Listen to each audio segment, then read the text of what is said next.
Good morning, everybody. What's up, and happy Wednesday. My name's Jaya Williams, and you're watching my morning sports report where I update you all on all of the latest news you need to know in sports.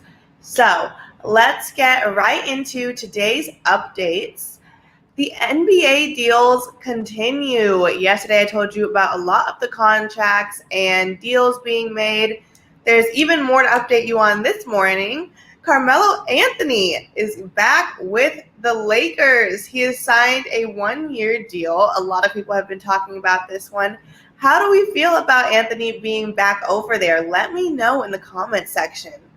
But moving on, the Chicago Bulls have gotten a lot done since I last saw you guys. They reached a deal with DeMar DeRozan for 3 years. This is going to be an $85 million deal. Meanwhile, Lonzo Ball has also gotten an $85 million deal with the Bulls for 4 years. And Alex Caruso is gotten a four-year deal as well for $37 million. So, DeMar DeRozan, Lonzo Ball, and Alex Caruso all going to be locked in with the Bulls for 3 years, 3 and 4 years.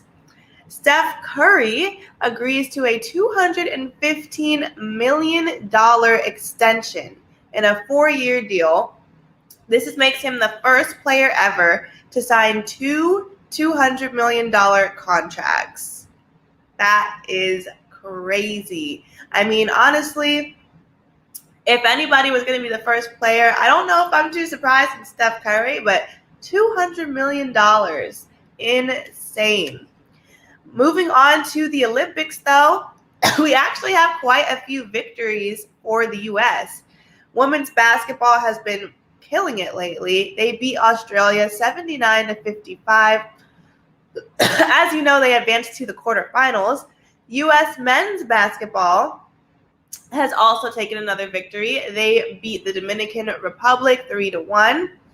And in the most exciting news for track, Sydney McLaughlin has set another world record to win the 400-meter hurdles.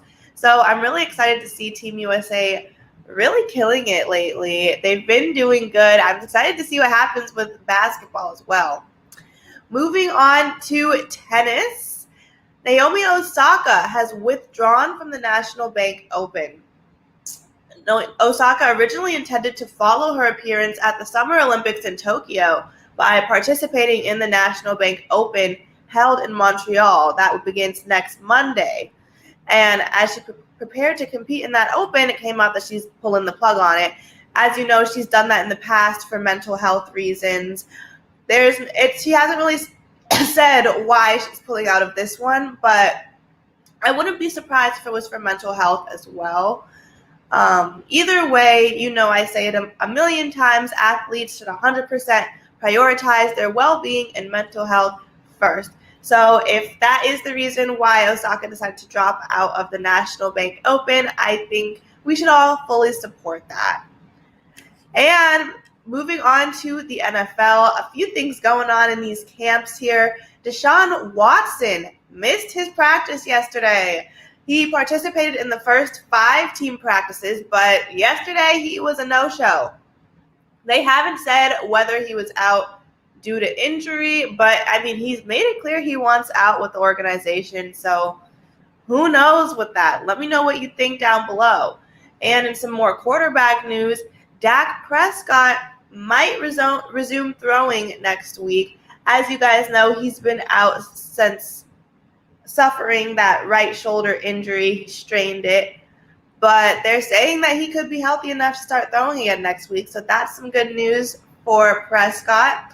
Keith Kirkwood of the Carolina Panthers has been released from the hospital.